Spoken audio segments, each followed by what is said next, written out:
বাংলাদেশের দুটি ইসলামী সংগঠনের সদস্য ফরম আমি আপনাকে দেখাই।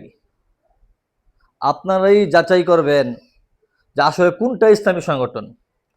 প্রথমে বাংলাদেশ জামাতে ইসলাম, তাদের সদস্য ফরমটি আপনাদেরকে আমি দেখাই, আমি পড়ে শোনাই।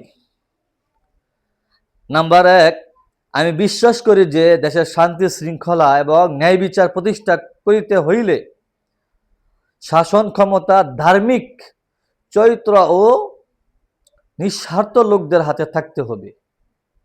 অর্থাৎ ধার্মিক, মুসলমান না, যে কোনো ধার্মিক হলে চলবে। বুঝতে পারছেন?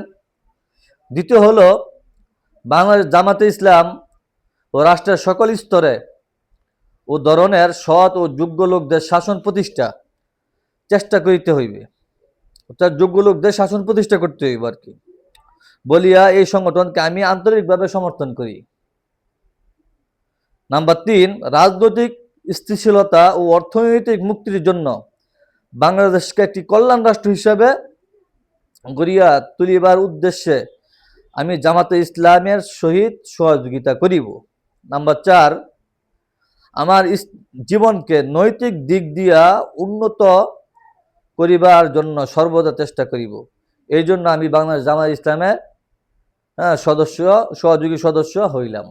অর্থাৎ এখানে ইসলাম প্রতিষ্ঠা করব, একটা ইসলামী সংগঠন, ইসলাম প্রতিষ্ঠা করব বা কোরআন সুন্নাহ অনুযায়ী চলব, এ কথা কিন্তু বলে নাই। দ্বিতীয় আরেকটি সংগঠন, ইসলামী সংগঠনের সদস্য ফরম আপনাদেরকে দেখাই এবং আমি পড়ে শোনাই। বাংলাদেশ ইসলামী আন্দোলন বাংলাদেশের, অর্থাৎ আমি দৃঢ়ভাবে বিশ্বাস করি যে পূর্ণাঙ্গ দিন প্রতিষ্ঠা ছাড়া, দিন মানে ইসলাম, ইসলাম প্রতিষ্ঠা ছাড়া দেশে স্থায়ী শান্তি এবং জনগণের সার্বিক মুক্তি আসতে পারে না। অর্থাৎ ইসলাম ছাড়া বাস্তবিক পক্ষে শান্তি আসতে পারে না।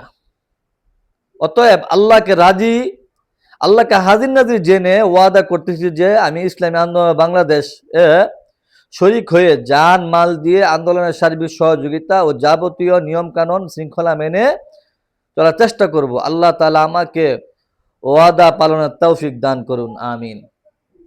অর্থাৎ এখানে ইসলামী শরিয়াত প্রতিষ্ঠার জন্য ওয়াদা নেওয়া হচ্ছে।